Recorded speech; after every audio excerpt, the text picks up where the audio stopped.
what changed defensively for you guys after you went up 20 in the second half? Our offense.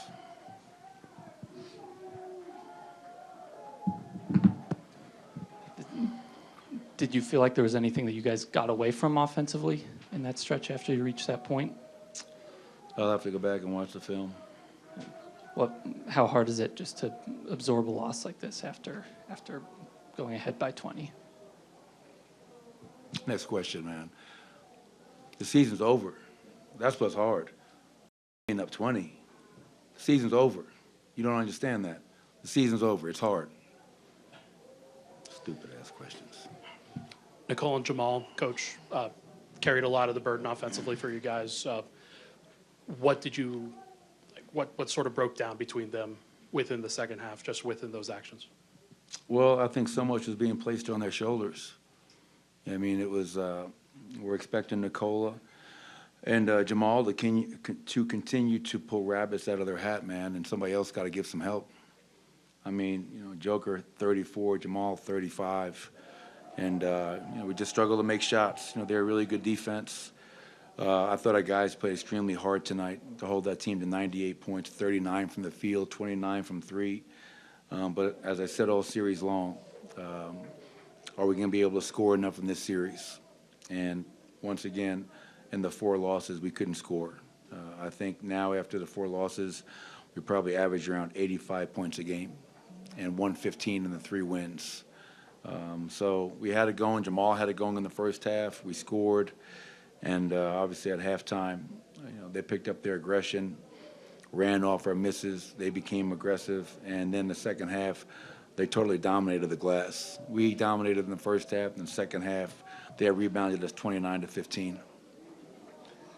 Coach, were you satisfied with the quality of the offense in terms of the process of getting shots, or, you know, was it, you know, one of those things where you thought that missed shots kind of affected what you guys did on that end and on the other end as well?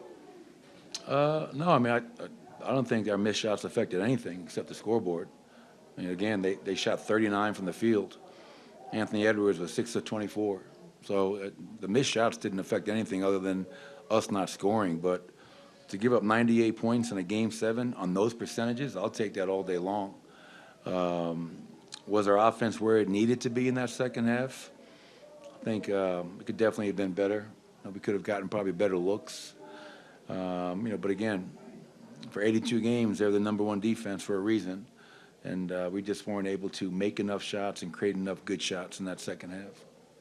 Coach, after a great first series with Michael Porter Jr. shooting the ball, what do you think happened in this series to his game offensively? They guarded him. Yeah, they guarded him really well. And obviously against the Lakers, he was able to get off. You know, I don't know what the percentages are, but in our 4 losses, you know, I know Michael didn't shoot the ball well, and he wasn't the only one, but, you know, he was 3 of 12 tonight, 1 of 6 from 3. Last 2 games, they doubled Nicola. I felt a lot of those were good looks, just didn't go down. And I know, you know, sometimes it's an oversimplification of the NBA being a make-or-miss league, but we just did not make enough shots in this series, Michael included, but he wasn't the only one. We as a team did not make enough shots, and I didn't help generate enough good looks maybe to help ourselves. But every series is a learning opportunity, and this feeling sucks, as I told our players. You go from training camp all the way through, and then it comes to an abrupt halt, and that hurts. So use that feeling as motivation and come back a better player. We won it last year. Teams in the West, they regrouped, they retooled. How are we going to beat the champs? And teams got better. And you got to tip your cap to Minnesota.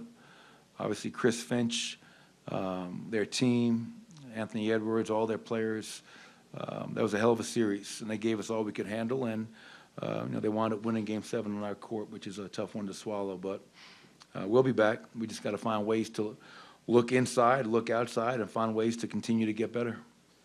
Coach, to fight for top 3 seed and then to ultimately lose 3 home games in this series, how, you know, you mentioned them winning on your home court here in the holler and in the locker room. How tough is that to swallow that you guys did lose the 3 home games? Well, of course, you know, we have one of the best home records in the NBA this year, and to lose 1 and 2 and then to lose 7 is, I don't think anyone could have predicted that happening. I think most people had the series going 7, but not the way it went 7. It was kind of a strange series in that regard. But yeah, that's to let them come in here 3 times and beat us in our home court. That's something that we're not accustomed to. And if you're going to try to win a championship, if you're going to try to get to Western Conference Finals, obviously you got to protect your home court. Michael, you touched on it briefly, I think, in the previous answer, but the devastation you saw from your players walking off the floor down the hallway, what kind of a message do you try to give to them? I mean, obviously, tough words, and you can see from their faces that everything they gave, and now it's over. Yeah, it's hard. And I think, you know, as I've gone through my NBA career as a head coach, you know, I used to meet with players right after the season ended and talk. I don't do that anymore. It's too emotional. You know, the sting of it is still too raw. So I think it's good for everybody to get away, for me to get away, and kind of reflect on the season in totality. Because right now, all I'm thinking of is that we are done, and that for me hurts. For our players, it hurts. Get back to work.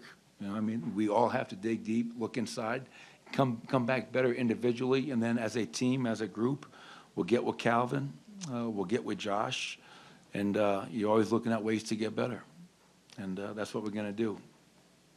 Coach, I think Kevin Harlan said on the TV broadcast that this is the 6th straight year the defending champ hasn't gotten past the second round. What do you think that says about just how tough it is to advance as the defending champ? Well, we knew it was hard. You know, something I talked to our team about in training camp. You know, I think the last team to do it was the 17-18 Warriors. And with the rules being what they are now, I think it's going to become even harder and harder to repeat as champions. But the one thing I keep on going back to right now is that I consider the San Antonio Spurs a dynasty.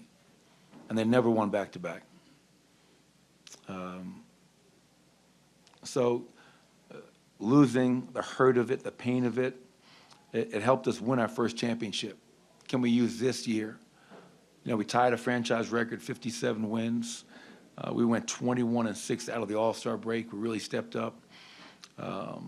Beat the Lakers in the first round and lost to a very talented Timberwolves team who held the #1 seed most of the year until the very end. So it is hard. It is hard. It is hard to repeat. It's hard to win. And we all got to do whatever it takes to not have this feeling again next year. But I'm very proud of the entire team, all 18 players, everything they sacrificed since Labor Day. I'm very proud and thankful for the coaching staff that I have, the ownership group that we have. And, you know, this is just a momentary delay. You know, it's failure is not fatal. We'll be back. Coach, winning the championship, you have to have a certain level of hunger. I can imagine defending a championship is exhausting. How exhausting has the totality of this season been? Yeah, I think it's a really important point, and I would never, and those that know me, I'm not an excuse maker. The better team won, so I'm taking nothing away from Minnesota. But when you look at the fact that all the teams that are still playing, we played into June last year, a lot of basketball. And then we had to play our guys, our main guys, unlike last season, through game 82 to secure the #2 seed. Whereas last year we were able to rest down the stretch. And I think the run last season and coming back and, you know, the amount of minutes that our starters had to play, I think mentally, emotionally, physically, I think guys are gassed. They're dead tired. They gave me everything I could ever ask for. And that's why, as much as this hurts, I will walk out of this building tonight with my head held very high. Because we competed, we fought, we gave ourselves a chance, and we came up short, and that's going to happen at times. No one ever said this was going to be easy trying to repeat. And like I said, you know, we just got to improve across the board, get better, and come back even stronger. Thanks, everybody. Appreciate it.